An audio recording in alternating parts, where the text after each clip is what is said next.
guys, hello and welcome to the official second episode of the Events Elite podcast. Today I'm joined by Victoria Boast, and today we are going to be talking about the topic of steps. But before we get into that, Victoria, thanks so much for coming onto the podcast, giving up your time to come on. So if you just want to give the listeners just a little intro to yourself, sort of like your health and fitness journey, what made you become like an online coach?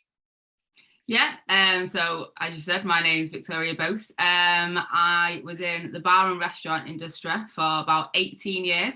Went all the way to general manager level and just wasn't happy in my career. I love the job, don't get me wrong, it was great, but I just felt like something was missing and I was continually searching, trying to find something. Obviously working in that industry, lots of free food, lots of free drinks, lots of nights out, staff parties. I ended up putting quite a lot of weight on in that time. And then I got to a point where I just had that trigger point where I couldn't shop in normal clothes shops anymore. You know, I was having to go to like special overweight shops, if you like. And that was my trigger point. That was me going, actually, something needs to change, something needs to happen. Rather than me looking for even more shops, I was like, no, because I want to shop in the shops that I was shopping in. So then I decided to go on a weight loss journey. Didn't know what I was doing, just luckily found calorie counting, thank God. I didn't do any of the other fad diets. I'd done a few previously, crazy ones like Special K diet, if anyone remembers that. I've done that. My friend was doing paleo. I think I did it for a week. I never did Weight Watchers, never did Slimming World, any of that kind of stuff. Just like I said, happened to find someone on Instagram or Facebook or something that was doing calorie counting, kind of got on board the calorie counting vibe and was like, right, okay, let's do this. So I did it myself and lost 2 stone in that process.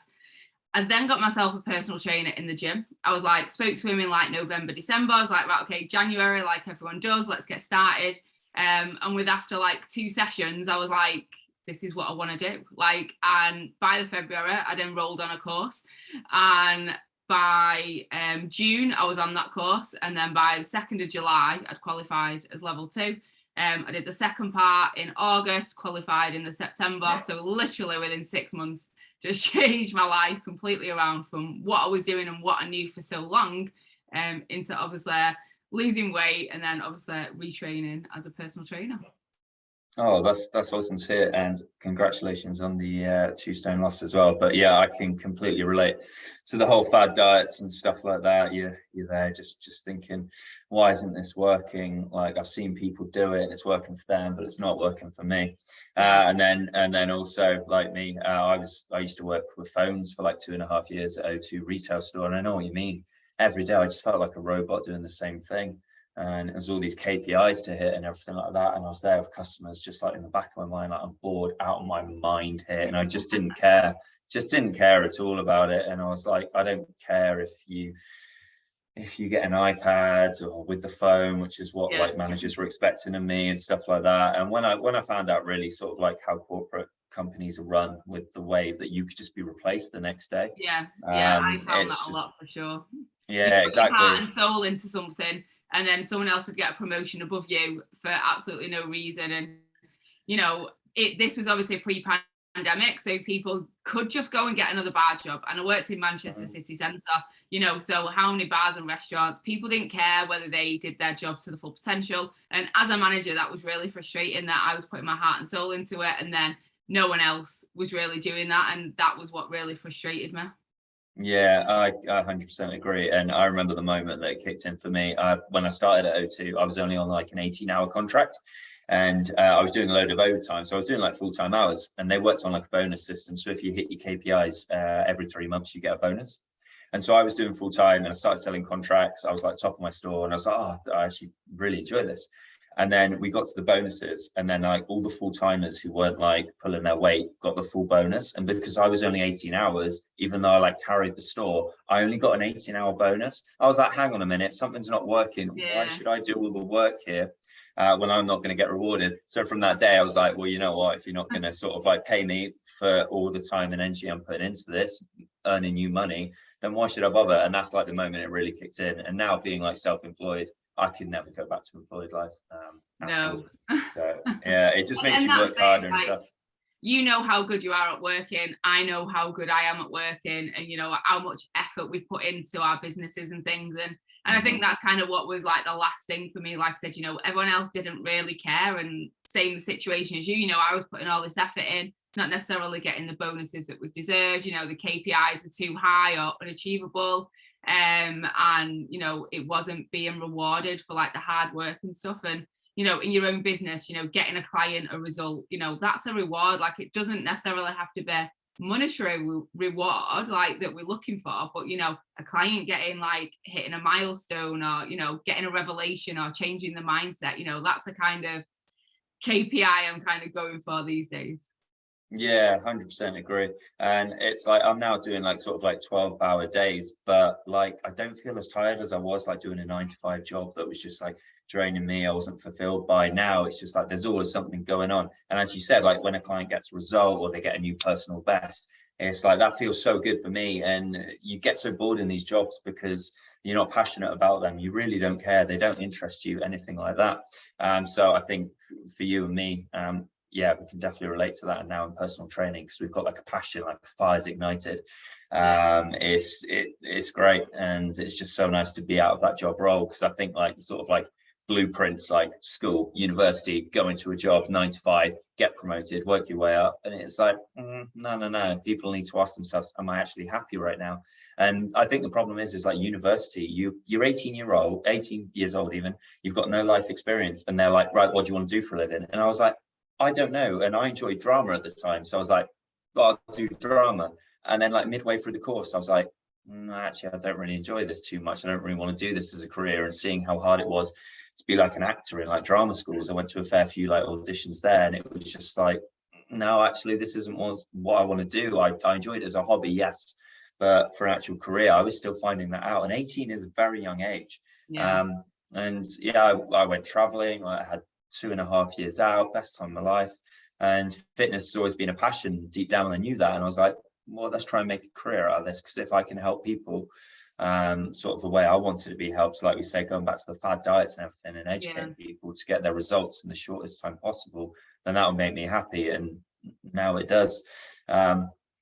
So yeah, because I was never really into fitness, like just not at all. Like in school, like, you know, I did sports day because they made me, because I was tall, you know, but other than that, like I wasn't really like, oh yeah, I love sports. I kind of went to the gym with a friend that I worked with. So I went into bars and restaurants from being like 18.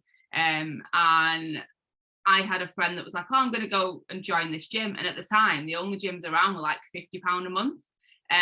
So I was like, yeah, okay. You know, so at 21, I kind of joined a gym. I knew I didn't really enjoy the cardio equipment, so I just started going on the weight machines, kind of taught myself a little bit, and I was forever like on and off. Different things would take me away from the gym. So like I said, you know, nights out, work and everything, I go, oh, I can't go anymore, cancel my membership. Pure Gym came along, and I was like, oh great, you know, $12.99 a month, let's go to this one. Went for a bit, and then I was kind of really on and off all the time. And it was only when I started doing my weight loss journey, which was only 2016, that I then went, oh, actually, you know, I did enjoy the gym. Let's go back. And my friend did classes, like, and she's like, oh, I do all these classes. And I did. But again, I got to the point where I was like, I can't lift heavy enough. Like, you know, you can't put 20 kilos on your back to squat in a studio bar, like, because you can't necessarily lift it up and over your head, or I couldn't at the time. So I was like, well, I need to go into the weight section. So it's only really, so in 2016, like I was 35. So, you know, I've gone all that time without really sport, health and fitness or anything in my life. And then all of a sudden to go, oh, I do remember I enjoyed the weight section. So it was only really like 36, 37 that I went, actually, I do enjoy the weights. I do want to do that. I want to lift heavy, and like I like going in the gym because I like being strong. And especially being in bars and restaurants, it's very male orientated, manager wise anyway. Bar staff or waitresses, yes, like female, but manager wise, it was very male orientated, and obviously like cellarmen and chefs and things. And they're like, oh, I'll lift that for you, I'll move that. And I was like, no, I want to lift this, I want to move this. So even in that job, I wanted to be strong, because I kind of felt I had a point to prove, I guess. Like, just because I'm female, like, don't assume that I can't lift anything. So I've always been technically lifting stuff, like moving barrels around the cellar, carrying cases and things. So yeah, so I was always wanting to be strong, but didn't know that that was the gym. And it was only through the weight loss journey that everything then started to kind of click, which, you know, you would say that, oh, that was quite late in life, really, you know, to kind of change your career and stuff. Didn't qualify to being a PT till I was like, well, a week before I was 38. And for context for people listening, I'm 42 last week. You know, so I've not been doing this a huge amount of time, but I've found my passion now, and I'm like, right, okay, yeah, this is what I want to do. And, you know, like you say, people stay in jobs just because of either how long they've been there or whatever. And, you know, I was like, no, I'm not happy. I'm not going to stay just because I've been in it for 18 years. Yeah, I 100% agree. And I think sometimes people make the mistake thinking they're happy in a job when they become good at it. And Yeah. they don't want to leave it because of all the time they've invested into it. So they're like, oh, I've been in this job in 5 years, well, I can't leave and find another career. It's like, no, if you're waking up drained every day and not happy, it's like, now is the time to make change. And yeah, I don't think there's like any age that, again, people probably put a label on it, like, oh, you've got to have a career by this age, you've got to have a house and mortgage, yada yada yada, whatever it is. But there's never a right time to do something, and if you're not happy, you need to put that at the forefront, because I think mental health is such a big thing nowadays, being more spoken about like every single day, and it's big. And yeah, you just need to put that first, unfortunately. And money really can't buy happiness. I've definitely learned that. Like, you can earn all the money in the world, but if your mental health's not right, your happiness isn't right, then that isn't really gonna fulfill Yeah, and them. it's like, I speak to clients now, and, you know, they're like, oh, you know, I'm dead busy at work and this, that, and the other. And I always put the thing to them and say, you know, can you change your job? You know, I'm not talking about tomorrow, but can you do the same job in a different industry? Or, you know, if you're like a secretary, you know, there's many different places you can be a secretary. You know, if you're a school teacher, you know, can you move schools? You know, I know it's not a straightforward thing. I know it's not, you can't do it instantly. You've got to wait for term time and all this. But, you know, I always put that to them, because I, like you say, I think a lot of people go, oh yeah, married, kids, job, that's it. Like, I'm stuck with what I've kind of done, and they don't think that there's the opportunity to change. And that's why I kind of share like how long, you know, I was working in bars for, because, you know, people think, oh no, you've done it for so long, you know, that's just what you're going to do. And like I said, it wasn't that I fell out of love with it. It's just that people weren't passionate about it as I was. And I found that actually fitness was more my passion, and I didn't even know that till like 36, 37. Like, I just didn't know. And like I said, I wasn't into the gym, I wasn't into health and fitness before that, wasn't eating good food. In fact, I was eating rubbish, you know, takeaways, like drinking all the time. So, you know, there's no time limit on when you can change your, you know, anything really. Yeah, 100% agree. I think we could talk about this all day, but I think we should get into today's topic of steps, which is obviously a big thing when it comes to fitness, especially sort of like fat and weight loss. Having this sort of average that probably most people have heard of is the 10,000 step limit. So I think we just start with that. Do you think like 10,000 steps is too much for some people, or do you think it's like a good all-round ballpark figure? With clients, when they kind of come to me, like, you know, they might be like, oh yeah, I want to hit that number, because like you say, you know, it's thrown around a lot. And I just say, right, start where you are. What are you doing now? If you're only doing 3,000, 10,000 is far away. You know, if you're doing 8,000, then yeah, 10,000 could be a number to strive for. You could kind of set yourself mini goals. So say you're at 3,000 now, 10,000 could be the ultimate goal, you know, to get to in say 6 months time. And again, it depends on people's jobs, like what they've got going on at home. You know, it might just not be achievable for some people. And it's about habits and routines and building little like things into your day to be able to get to that number, you know, because some people can easily hit it by just the habits and the routines that they're doing. And some people find it really hard to get to 3,000. From a health perspective, yes, it would be great if everyone could do 10,000 steps per day. But, you know, I know it's not realistic for everyone, especially people with like medical conditions. You know, it could be hard for them as well. You know, it might not be achievable at all.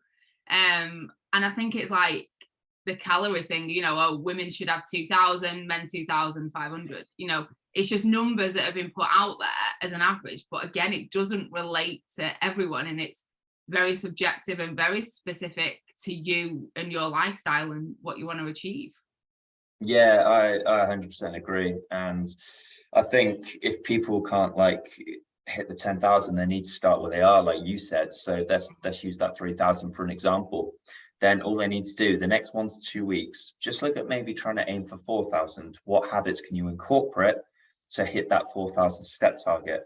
And there's so many ways you can increase your steps, because just on a side note, I feel like people have placed this sort of like temple status on the gym for fat loss. Well, but what people aren't realizing is you're there, most people that say on average 3 to 4 times a week, 60 minutes. All right.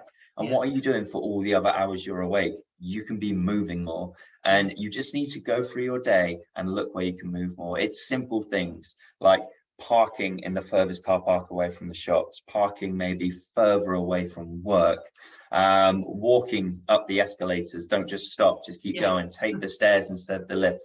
And when you incorporate all these little things, they all add up to like yield sort of like more of a long-term result.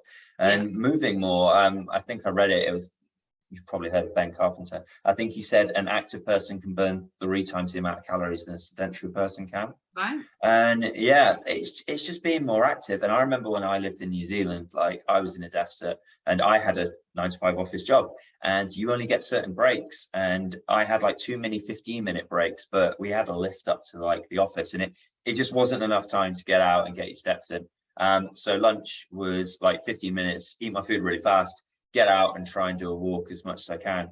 But then it's like finishing after, it's like when you get home, you're like, oh, I just want to relax. I don't want to go out and do my steps. But I thought of it a different way. I was like, well, I can use this time it was just before I was becoming a personal trainer. So I was trying to learn as much as I could. So I was like, get an audiobook on, get a podcast on, or just get your favorite playlist on or something. Yeah. And then going out to do my steps didn't feel like such a task, because I was actually learning. So the steps were sort of like more of a byproduct. So I was more killing 2 birds with 1 stone there. So if people, could do that, like you got audiobooks now, you don't have to have a book. Like you see some people walking with a book right in front of them, crashing into other people. But now you've got audiobooks, podcasts. And then this links to what we were talking about. Say you're passionate about something, listen to a topic about that. Listen to this like podcast where you're walking, sort of thing. And I think if like people like went through their day and saw where they could like be more active, I think that can make like such a big difference. Yeah, definitely. And it's funny, the other day, I think the more you do it, the more you condition to make better choices. And I say that to clients all the time. It's not about making the best choice, it's just about making better choices like over time. I'd press the button for the lift to go down. I was on the 4th floor and it's taken a while. Like I was just being impatient, and I went, oh, the stairs there. So literally went down 4 flights of stairs. So anytime now there's an opportunity to go down the stairs rather than, you know, getting in a lift or like say an escalator or whatever, I try and take the stairs. And I subconsciously just went, it's taking ages this, and just went down the stairs. Didn't even really think about it. It wasn't really a conscious effort. It was just oh yeah, let's go down the stairs. Like, oh yeah, getting my steps in. So I kind of do it more and more because I've conditioned myself to try and do it more and more. I wouldn't necessarily walk up 4 flights, just because by the time you get up to the top, you know, you're out of breath and you're like, oh, like, what am I going to do? And like, that might not be ideal for a lot of people. And one of my clients, you know, I said to her, like, take the lift to the office. On the way down, always go down the stairs, every time down the stairs, because it's a lot easier. It's not as taxing on your heart and your lungs as well, obviously going down the stairs, whereas, you know, you don't want to be hot and sweaty when you get into the office. So I said to her, every time you go in, out, go down the stairs. If you're going to the toilet at work, you know, go to the ones furthest away or on a different floor. You know, go get up, make yourself a drink every hour. You know, there are little things. Can you eat your lunch at your desk so that in your lunch hour, you can go out for an hour and go for a walk? Because in an hour, you could probably get 6,000 steps in. You know, that's a good chunk already. Then just the rest of the day, you could potentially easily get 4,000 in. So then you're doing it without thinking about it, because you're being smart with your time and obviously utilizing what you've got around you. So people go, oh, I'm sat down at work all day. But do you have to be sat down at work all day? There was another client I had who said her printer wasn't on a desk, it was on someone else's desk. I said, rather than go in, print, and doing 10 things and then going up and getting one print run. I said, print, go get it, print, go get it, print, go get it. I said, because no one's going to know that that's what you're doing. I said, but you're getting an extra 10 to 15 steps in, maybe even more, every time you go. I said, and over time that compounds, and that's all you're looking for, that compound effect over time. Yeah, I 100% agree with everything you've just said. And I think I read somewhere it takes about 30 days to like ingrain a solid habit. So like anything, there's going to be teething pains at first, 100%. Yeah. But when you get that habit ingrained, as you said, like you were going up the stairs and you were just thinking about steps and everything. And I love that. And going back to the lift thing, it's so funny. I've been there just like waiting, just like in my mind, repeating like, James, you should probably just go take the stairs. They're right there. But I was like, no, the lift will be here any minute. Yeah. And then it never comes. And then it like hits the floor and it goes back up. And you're like, oh my God, right, that's it. I'm just going to take the stairs. That's it. And even like just like being more active in the gym, little ways, like say you're doing, I don't know, a bench press and you've got 2 plates per side on the bench. Just take one back to the furthest place in the gym that you can take it, come back and then take the other one instead of like both at a time or something. And dumbbells, take one dumbbell back at a time. And all these little ways, like park furthest away you can from the gym. Like my old gym that I used to be in, it was in a Sainsbury's car park. So you had to go through all the car park to get to the gym. It's like just park in the furthest car park, parking space you can when you come to the gym.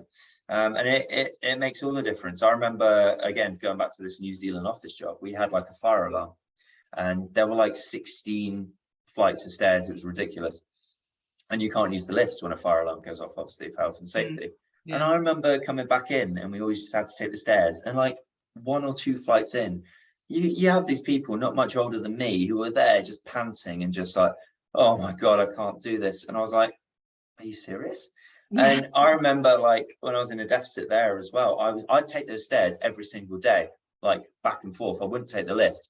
And okay, it hurt, 16 flights. I was quite out of breath when I got to the top. And everyone couldn't understand why I was doing it. And until like you sort of like into your fitness and you understand why you're doing it, they just don't understand. They think you're weird and think like, I'll just take the lift, it's just the easy way. But it's like, no, that's why I'm going to get to my goal and you're not going to get there, sort of thing. It's that thinking outside the box all the time. And, we can give everyone loads of ideas of how to get the steps in different ways. And, I could probably be here all day listing different ways and hows and stuff. But it's about you looking at your life and noticing those opportunities and going, right, okay, is there an opportunity to get more steps in today? Can I do something that is going to help towards that? And the more you do it, like I said, the more you become conditioned to taking the better option or the different option, or, oh, I'll go take the stairs, I'll take the long way around, I'll do this, I'll do that. When I worked in bars, and I knew, obviously, like I was on my weight loss journey, and the last one that I worked in before obviously I became a PT, I used to go around and collect glasses. I'm like, no, I'll go collect glasses, I'll go get the stock, I'll fill the fridges, because I knew it was just getting my steps in. And people were like, oh, what are you doing? And having something like a Fitbit, an Apple Watch, there's cheap versions these days.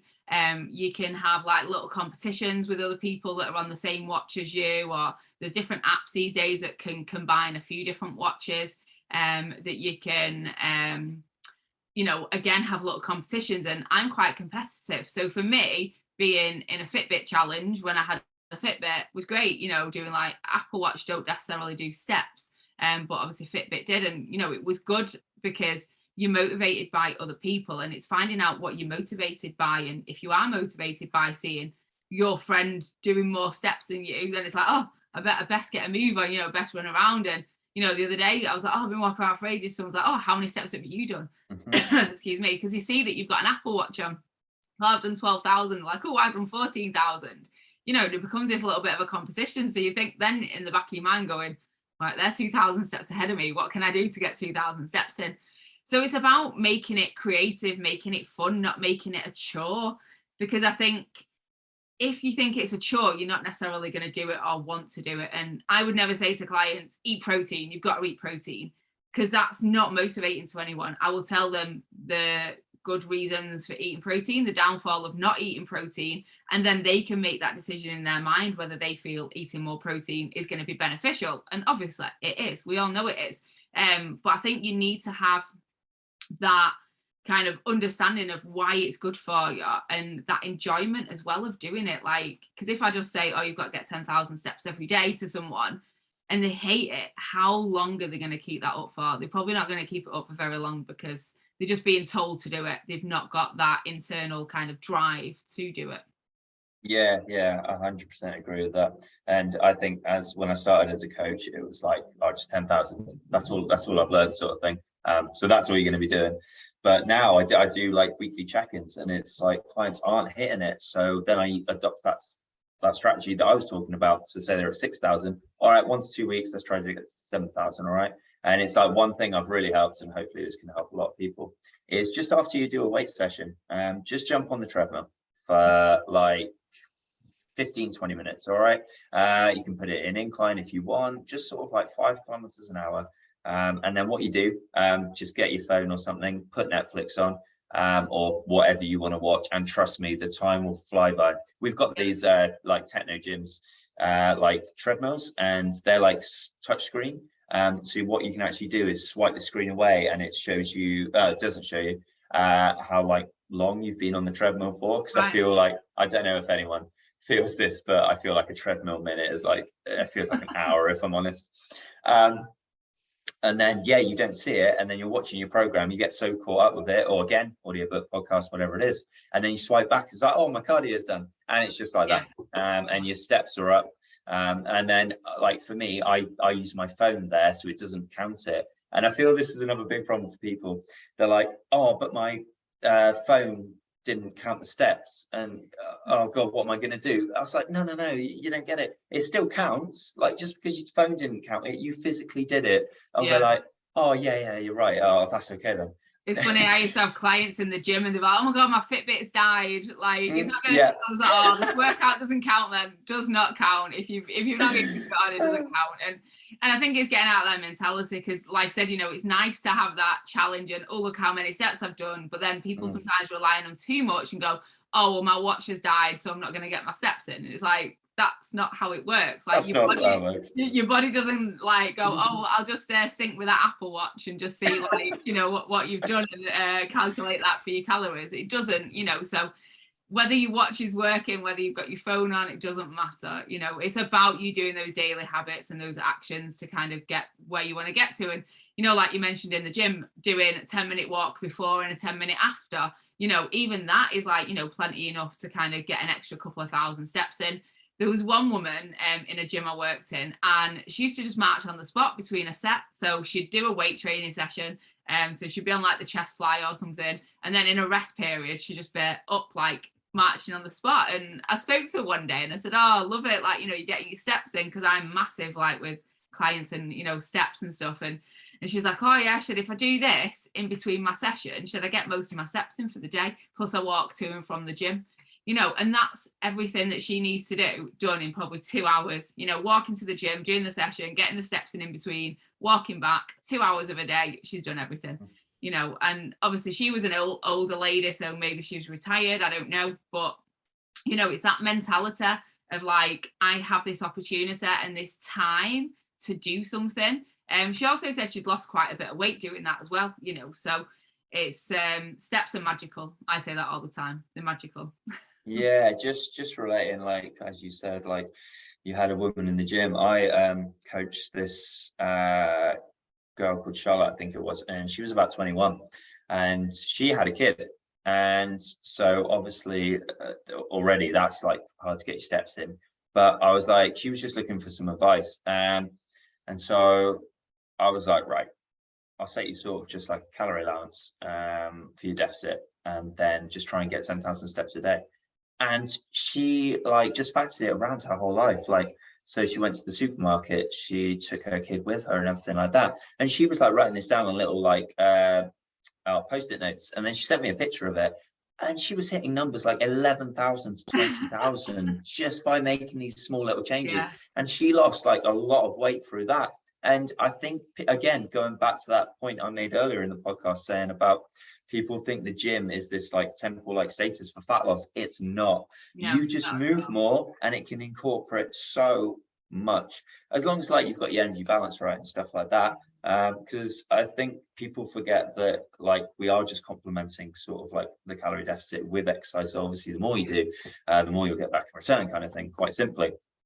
But yeah, just moving more. As I said, like you're in the gym for about an hour 3 to 4 times a week, and just talking about energy expenditure, aka how many calories you burn on a day. If you go 7 times a week, you'll burn about 10%. But as I said, people on average 3 to 4 times, so that then drops to 5%. And whenever I ask people what percentage do you think you burn in the gym, they're like, oh, 70 to 80% probably. It's like no. And it's like I've never 5%. asked anyone that question. I might do that. It, start doing it, and it blows their mind. And I'm like, you burn about like 70% just through rest and not getting out of bed. They're like, no. I was like, well, don't stop coming to the gym. You can't just stay in bed. But that's the reason when you're ill, you're in bed all day, but you don't eat and you lose weight. You're not doing any exercise, are you? But that's the sort of 60 to 70% burn at rest sort of thing. But anyway, and I think people need to understand, like, food is nutrition for the body, and how you feel is governed on what you eat. So if you eat rubbish, you're going to feel rubbish. If you eat good, you're going to feel good.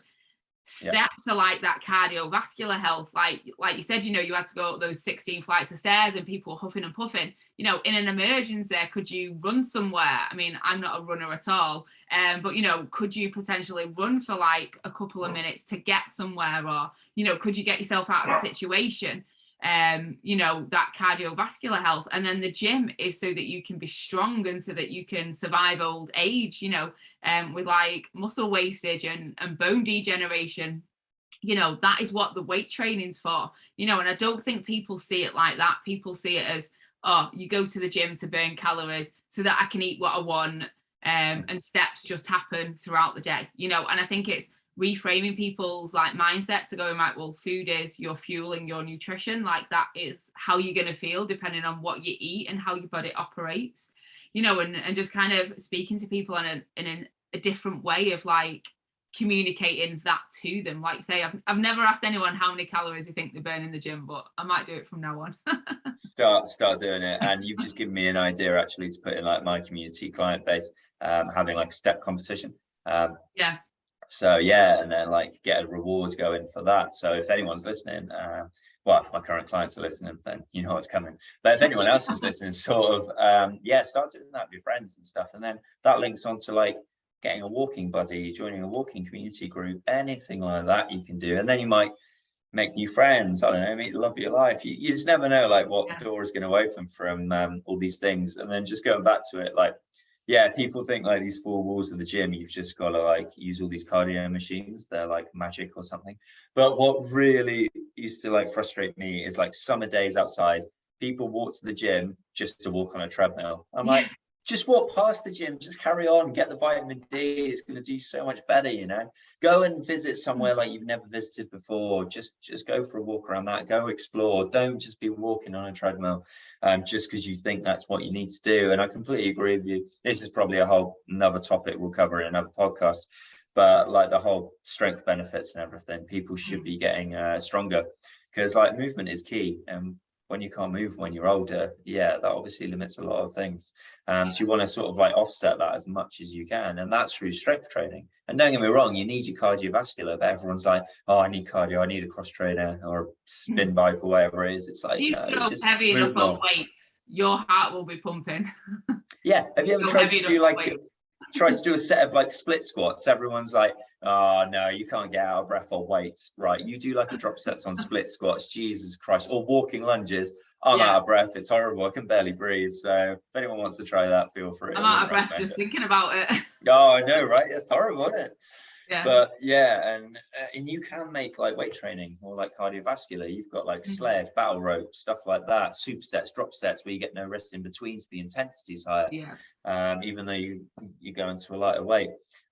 So yeah, I think all the things we've talked about is so many people overlook these things, and it's that classic sort of blueprint that the fitness industry has made these things out to be, that you need this fad diets, you need cardiovascular. And it's like, no, you can just move more for all the hours you're awake, sort of thing. But, definitely. And like I say, steps are magical, and I think people underutilize them or don't think of them as like, the kind of reason for weight loss, which generally most times, yeah, yes, you've got to have kind of more of a calorie controlled diet. But if you change your food, not at all, like kept your food exactly the same, just doubled the amount of steps, you would see weight loss because you're moving more. It's just, that's just the way it works, and I don't think people kind of understand that. Yes, obviously controlling your food is a big thing and a big part of weight loss. And if all you did was control your food and stayed in bed all day, you would still lose weight. But obviously doing steps is so much easier than trying to get yourself to a gym session or trying to do a HIIT workout. And the way that I put it to clients is, if you did a HIIT workout for 20 minutes with whoever, like YouTube or in the gym, how long do you take to recover after that? Like, you probably have to go home, have a shower, sit down, you're exhausted. You're not going to want to move for the rest of the day. Whereas if you went out for like an hour walk compared to a 20-minute HIIT session, you'll come home, have a tea or coffee, have a biscuit, you're up and you're good to go again. And then obviously you continue moving throughout the rest of the day. Whereas with a HIIT session, you absolutely drain yourself. You don't want to do anything for the rest of the day. And then you cancel out everything that you would have done and all that movement for the sake of burning 150 calories potentially, in that 20 minutes. Yeah, 100%. Oh, so many thoughts are racing through my mind when you're talking about HIIT and stuff. I feel people need to just go on a bit of a side note. They feel they need to knacker themselves out on every single workout, but it's like, no, you don't understand. If you do that, you're not going to be able to recover. You're going to give yourself so much like DOMS, and like you're going to be sore. And then, as you said, if you just walked, you'd be able to train the next day. Whereas all these people are knackering themselves out, thinking they need to do HIIT workouts because it's the most popular thing. But unfortunately, HIIT's just really easy to sell because, like, I think I heard, like, it was the best put, like, everyone's got 20 minutes, everyone's got a front room, especially in lockdown, and it's just body weight and stuff. But the problem is people's mobility as well. People are sitting at a desk to 9 to 5 for like 8 hours, all right, at like level impact 1, shortening hip flexors, like rounding of the shoulders, their spines curving, stuff like that, with all these mobility and posture issues, complaining they've got a bad back because they're not sitting at a desk, right? And then they're coming into the gym for a HIIT class thinking it's the best thing for fat loss, but they're going from impact 1 to impact like 100. And it's just like, Jesus Christ, what are you doing to your body right now? It's like, you need to be out walking. Less impact, it's free, you don't even need a gym membership. You can start implementing today. And it's so easy to maintain. And I feel a lot of people with classes, they hate it. They hate HIIT. I could think of nothing worse than doing a HIIT workout of the instructors screaming at me, getting out of breath, not enjoying it, thinking, oh my God, I only get 15 seconds rest. Oh, here we go again. I don't want to do a burpee or whatever it is. But yet they think they need to do it. But this goes and ties back to what we were talking about with not jobs that we enjoy.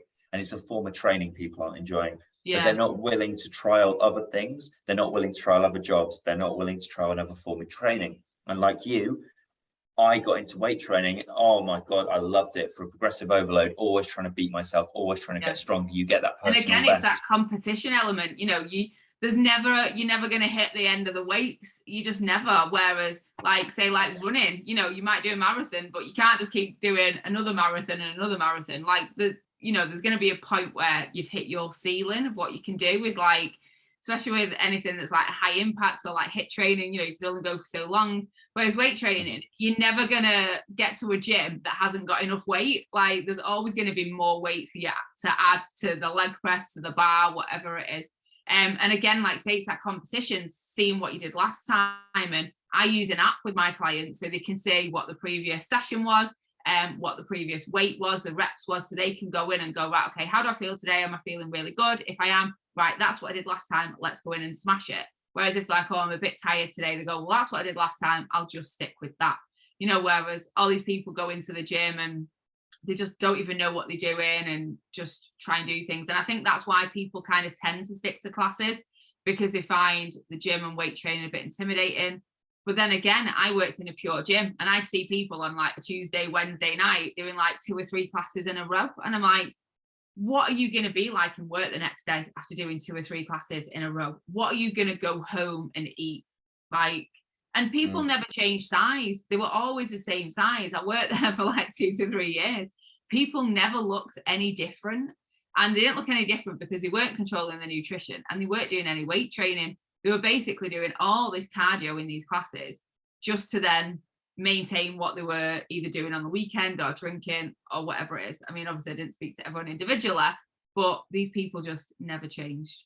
Yeah, I've seen them in the gym as well. It's because the key pillars aren't in place. Because unlike school and university, you don't get taught this, all right? And now, as I said, with the fitness industry, so much is out there, and you give someone too many options, they don't know what to choose. And it's like me and you, before we got educated, we were just doing all these fad diets. We didn't know what to do. And it's through, I just self-educate myself, because I said this on my last podcast, the personal training course really doesn't teach you that much. No, And I just went into like academies, podcasts, books, and I've still got so much more to learn, but I feel I've got the key fundamentals now, and now I know what I'm doing and I start to see results. But as you said, all these people are coming into, oh, the worst one is like abs classes, 30 minutes of abs. And it's like people are doing sit-ups, crunches, and they're just curving their spine endlessly. And they're thinking like, oh yeah, I'll lose all this fat. And it's like they come into the class like with fat, and they leave it as well. And they're like, why can't I see my abs yet? I've been doing all these crunches and stuff like that. But you don't get it until you understand like energy expenditure, like energy balance, like as you said, eating right. Nothing's going to change. And it annoys me, like people like invest money into like learning to drive, and it's exactly the same with like personal training. I feel like you should have like a coach who teaches you all the key fundamentals, 3 to 6 months, however long it takes. People learn to drive in different amounts of time, that's fine. But then you're educated for life. And it's like, I remember having so many panic attacks when I learned to drive. There were so many teething pains. It was horrible. But now driving is like second nature for me. I don't even think about it. And it's like steps as well, going back to that. But like I said, I was waiting for the lift and it took like more than 5 seconds. So I went down the stairs, just habitually, I just went down the stairs, and it takes time. People want to kind of come into a weight loss journey and just all of a sudden have all the answers. And it, unfortunately, I'm still learning things, 5-6 years into my journey.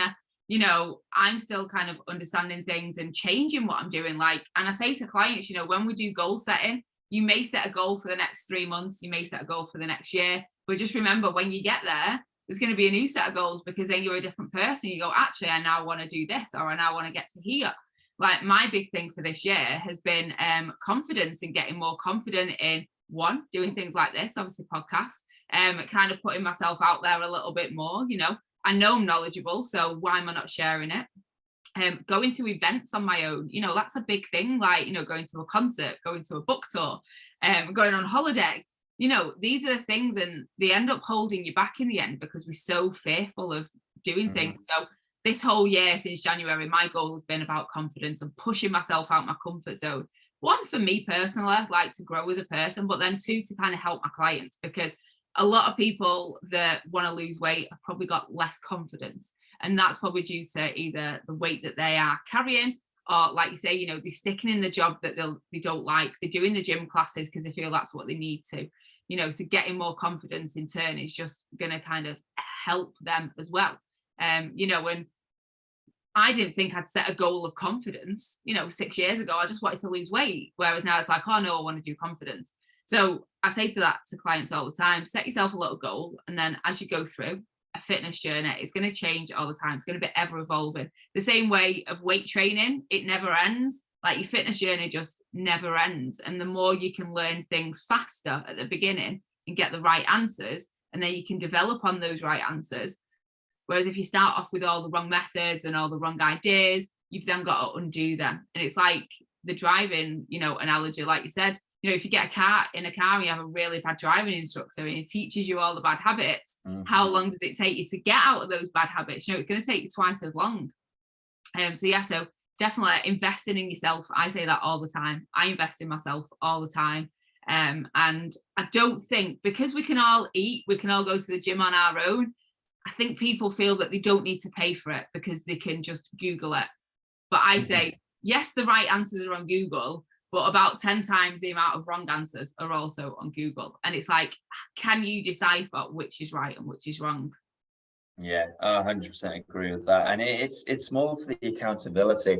When you invest in Yeah. yourself, you're held accountable. It's like you pay for driving lessons. It's like, right, now I've actually got to do in the lessons. I find that coaching as well. You invest in like a coach or a PT, then you've invested that money. It's like, right, now I'll do the work. But when you go for a gym membership and like Pure Gym, like you said, like $12.99 or however cheap gyms are these days, you think the gym will get you the result.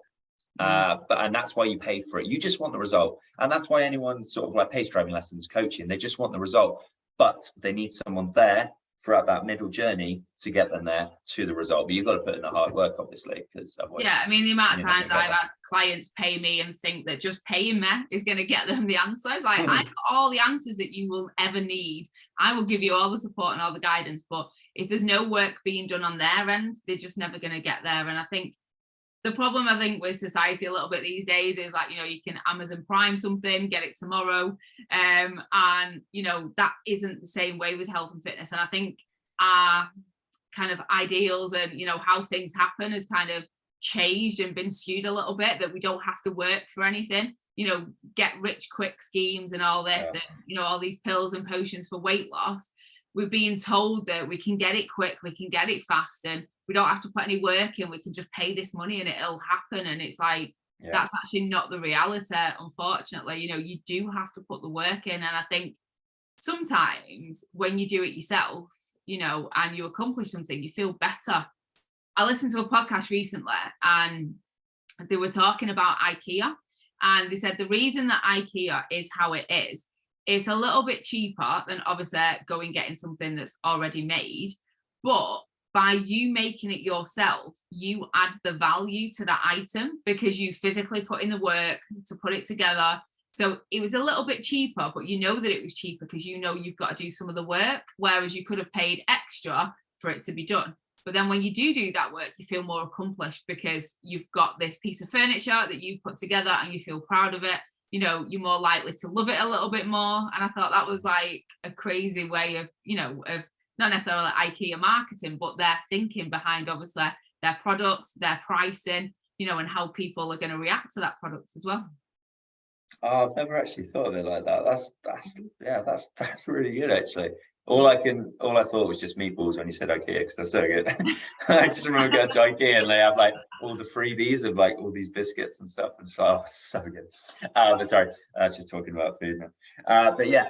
It's the same with steps, no one can do your steps for you. Nobody can do them for you. You have got to do them. And over time, it will get easier. It's just a case of getting started. And like I said, it becomes habitual. You'll start parking further away. Like I tell clients to go down every supermarket aisle. No one's going, oh, look, Brenda went down the bread aisle and didn't buy anything. No, nobody's saying that. Nobody's going, oh, they didn't pick anything from that aisle. Even if you just want milk and butter, they're in the same aisle. Go down every aisle. It doesn't matter. No one's going to notice. And it's doing those little things that, again, over time, you'll just do habitually because that's just what you always do. And then you just always get your steps in. And people go, oh, I find it dead easy to get my steps in. And that's because their habits are in place that allow them to get steps in. Yeah, 100%. And it's like, just going back to classes and stuff. It's like, classes. I love classes for the community. It's like I've seen people. Oh yeah, don't get me wrong. Classes have got their place, but Yeah, I agree. But on the outside, where's the accountability? They don't check in with you, do they? They don't support you or anything. It's just that class you go because you think you're going to get a result from it. But if all the other key pillars aren't in place, then sort of nothing's going to happen. And it's like people don't even think like twice about investing in driving lessons, because you've got two options. You can teach yourself to drive. Now you're probably going to more likely to crash. It's going to take years because you don't know what you're doing. But everyone's like, no, I will invest and then I'll learn for life, job done. But when it comes to fitness, it's like, oh no, I can do it on my own. Google's got the answers. But you would never do that with driving at all. And I really feel it should be exactly the same. But unfortunately, it's just the way the fitness industry is right now. But yeah, it is what it is. But obviously, there's like helpful podcasts that we're doing, and like some of the best guys in the top of the industry. I know they've had like profound effects and stuff, probably on me and you as well, where we've learned like all our stuff. And when you hear that one thing, it's like, oh my god, yeah, I never thought of it like that. And I think what we touched on earlier, like going back to like the coaches we were, And like to think I'm 2 years into my journey now, but to think what I was doing on my first day, and it was that the whole fear aspect. I'm still fearful now. We really hold ourselves back to all these limiting beliefs. But I was like, should I start a podcast? Oh God, it could be really scary. What if I stop talking and freeze? But I've done it. This is my second one. I've got a third one after this today, and I'm absolutely loving it. It's just like having a conversation. And in my head, I'm like, James, what were you so scared about? It's like, yeah, it might go wrong, but you're doing it, and it's brilliant. I'm enjoying it, and hopefully we're helping some people. And fears, it's just limiting beliefs in your head, and only you can get past that. And until you actually do it and try it, you realize it's actually not as scary as it was. And if the small percentage that it is as you thought of it in your head, at least you tried it. I always say don't knock it until you try it. You've always got to think, what is the worst thing that happens? You record a podcast, it goes wrong, you don't upload it, no one hears it. Like, that is it. That's the worst thing. You know, it's probably more dangerous to cross a road or, you know, go swimming in the sea and, you know, potential of drowning or whatever. You know, there's worse things. And yes, there are places to be fearful and things that you should fear, you know, but I think a lot of people just put their own self-limiting beliefs about what they can and can't do. And, you know, it comes back to that confidence. Oh, I'm not a confident person, or, you know, I can't do this, I can't do that. And it's like, well, why can't you do it? You know, if somebody else before you has done it, then you can do it. You know, we're not asking you to send a rocket to the moon or anything. I mean, obviously, you know, things like that have been done, but, you know, no one had done that before the first person did it, but they had the belief that they could do it, you know, or they wanted to try to do it. So the things that we're trying to do, health and fitness wise, you know, somebody somewhere has done it. So that's where you've got to think of it. Exactly. And I feel like when you get excuses and stuff, it's like 10,000 steps sort of thing. Oh no, I can't really do that, to be honest. Well, hang on a minute. I'm not exactly asking you to run like 5 marathons back to back, am I? But like something I heard of is like the gun to the head mentality. So if someone put a gun to your head, right, you'd get those 10,000 steps done without even making an excuse. So you've just proved to yourself you can do it. But because the gun doesn't exist, it doesn't happen, does it? And I think another amazing quote I heard from one of my business coaches, like, if you knew you were going to succeed 100%, what would you do? You'd do everything, wouldn't you? You would just go out there. Because if like failure was not an option and you knew you were going to succeed, God, you'd hit your 10,000 steps a day. You'd go to the gym every day. You'd eat your calories. You'd eat your veggies, stuff like that.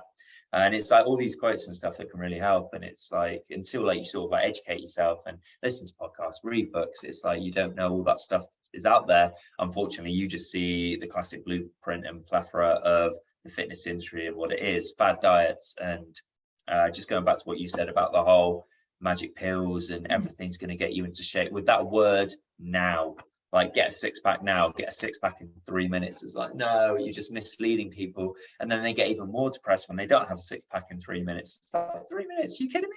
That's not going to happen. It takes a long time for that to happen, all right? And then everyone's like you said, with the goals, it's like, oh, I'll be happy when I achieve this goal. It's like, no. Now you're in a better position. You're ready for another goal, sort of thing. And it's like fear of the weights area. It's like everyone's like, no, I can't go in there. It's too scary. It's like, what do you think's going to happen? Like the hole's going to open up in the floor. It's going to swallow you. Okay, I understand. Like free weights, it can be dangerous if you don't know what you're doing. 100%. Another reason why I hire a coach. But it's just like, honestly, until you get in there and you see what's possible, like you said, getting stronger, and you just started in the weights area, and now like you love your strength training. And it's amazing, like going into the free weights area, seeing like women hip thrusts, like, I don't know, like 150k plus. I'm like, that looks awesome. It's like, I can't do that, but that doesn't cross my mind. And it just looks so cool. And it's like, this is so cool. But imagine if they'd never started. Imagine if they'd never hip thrust that first like 10k. They wouldn't be where they are now. Imagine if they stayed on cardio, sort of thing. But until you try, you don't know what doors will open for you, unfortunately. So you got to try it. You got to go past that fear. And yeah, it's scary at first. Yeah, you will not be perfect, but just keep showing up. Just keep going and just try something new. Those 30 minutes you do on the cardio, if you take one thing away from this podcast, go and do some weight machines. Something like that. Even if you just do one, I say to clients, go in and just do one. Don't have to do 10, just one machine, just pick it, one exercise, and then, you know, take 20 minutes on the cardio machine, 10 minutes to do a weight exercise, you know, and exactly. Just do it that way. Build it up, start small.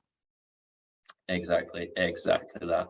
But yeah, wow, covered a hell of a lot there. Yeah. I know that we were sort of went off on a side tangent on other topics as well. No, it was good. Hopefully a lot of Really people are good. going to get a lot of information, and I think it's more somebody else telling them that what they're doing is okay not to do, because like you say, you know, people just feel that they've got to do all the classes, they've got to do all the cardio, they've got to do the HIIT training. And if we're sat here going, no, you don't need to, then that can just give someone kind of that knowledge and that power and that empowerment to go, do you know what? I'm going to get rid of those HIIT classes because, yeah, they are right. You know, I am exhausted afterwards and I'm going to swap it to steps. You know, and if just one person takes that action and changes from a 20-minute HIIT workout to doing an hour of steps, then, you know, they're going to feel better. They're going to recover better. They're not going to be as exhausted. They're probably going to make better food choices because they're not as tired. You know, and they're going to see results just from that. So, yeah. Yeah. And that one person, that gym HIIT instructor will be like, oh, Sarah's normally here. What's going on? She's not turned up for a couple of weeks. Listen to that awesome podcast. I will take the blame. Don't worry. I'll take that's fine. I'll take it as well. If we can help her get away from a HIIT workout, that is absolutely fine by me. But yeah, amazing. Well, I reckon we wrap it up there. Talked about a lot today. But guys, me and Victoria will be doing a lot more of these podcasts with different topics as well. So I really hope you have found this helpful. Victoria, just before you go, please let people know where they can find you on social media to give you a follow. So on Instagram, it's just at Victoria Boast. Facebook, I think it's Victoria Boast Personal Trainer. But my website is just victoriaboast.co.uk, so you can get anything from me on there, see more about me on there. Fantastic.